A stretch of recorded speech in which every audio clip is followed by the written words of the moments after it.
Tariki 5 Ukuboza mu mwaka wa 2013 nibwo intwari y'isi yavuye mu mubiri cyangwa yatabarutse.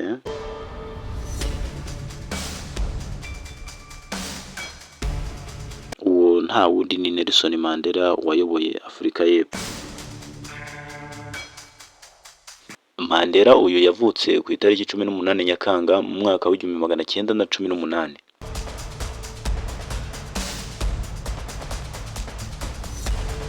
Azwi nk'umuntu waharaniye uburenganzira bw'abirabura muri Afurika y'Epfo mu gihe cya apartheid. Iki ni igihe cyabayeho aho abirabura bakandamizwaga batewe n'ibara ry'uruhu rwabo. Ikindi kandi uyu mugabo yaharaniye amahoro. Niwe munyapolitiki wabaye igihe kinini yubashywe kurusha abandi muri iyi si. Abanyagihugu ba Afurika y'Epfo bemeza ko byinshi bagezeho muri Afurika y'Epfo babikesha Nelson Mandela. Ibi biratangaje kuko yabikoze mu myaka 5 yamaze ayobora igihugu cya Afurika y'Epfo. Yaje kureka kuba perezida ku bushake bwe nta muntu ubimusabye. Ibi bikagaragaza buryo ki yari umuntu udasanzwe cyane.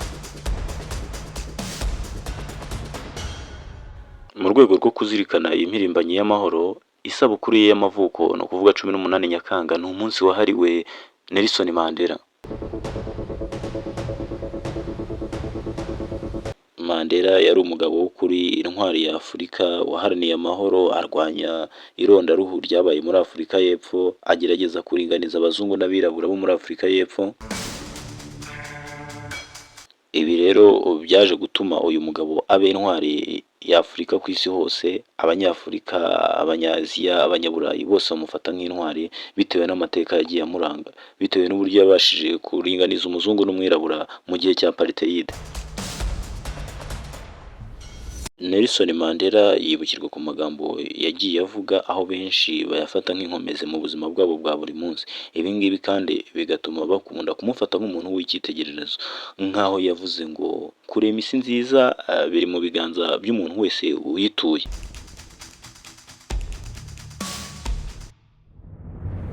Yavuze yuko bigoye kuvuga ko uzi neza igihugu igihe utarajya muri gereza zacyo ngo urebe ibibera muri gereza z'icyo gihugu, bigufasha kugisobanukirwa neza. Nelson Mandela yavuze ko ikintu cyose kigaragara nk'ikidashoboka kugeza igihe kibereye, kugera igihe gishobokeye, kiba kigaragara nk'ikidashoboka mu mbere. Nelson Mandela yavuze ko uburezi ari intwaro ikomeye cyane ushobora kwifashisha mu gihe ugiye guhindura isi. Ngo igihugu gipimirwa mu buryo gifata abaturage bacyo boroheje, aho kureba uburyo gifata abaminisitiri cyangwa abadepite, ahubwo ureba uburyo gifata wa muturage wo hasi mu isibo.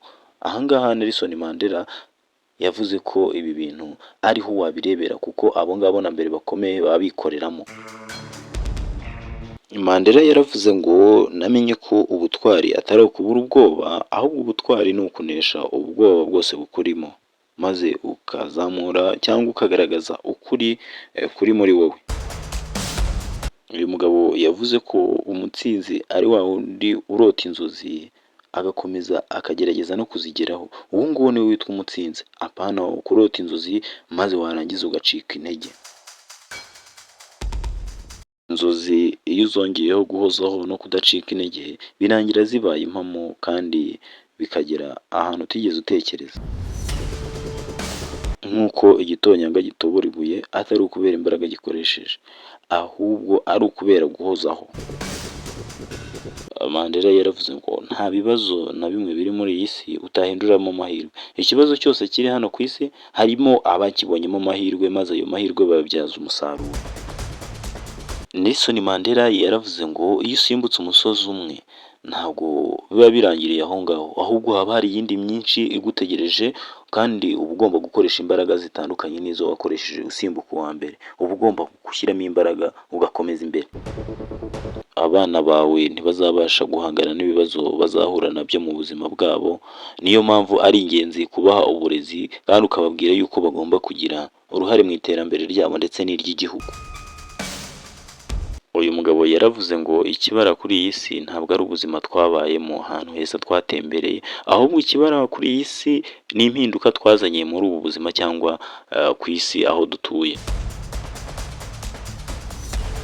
Nelson Mandela yavuze ko amahoro atari igihe abaturage babayeho mu mutekano nta ntambara nta mvururu, ahubwo amahoro ni igihe buri muntu wese abasha kugira uruhare rwe rwo kwisanzura, gukora icyo ashatse, gukora ikintu gishobora kumugirira akamaro n'ibindi. Amahoro ntabwo ari igihe igihugu kitari mu ntambara, ahubwo ni igihe umuturage abasha kwishyira akizana.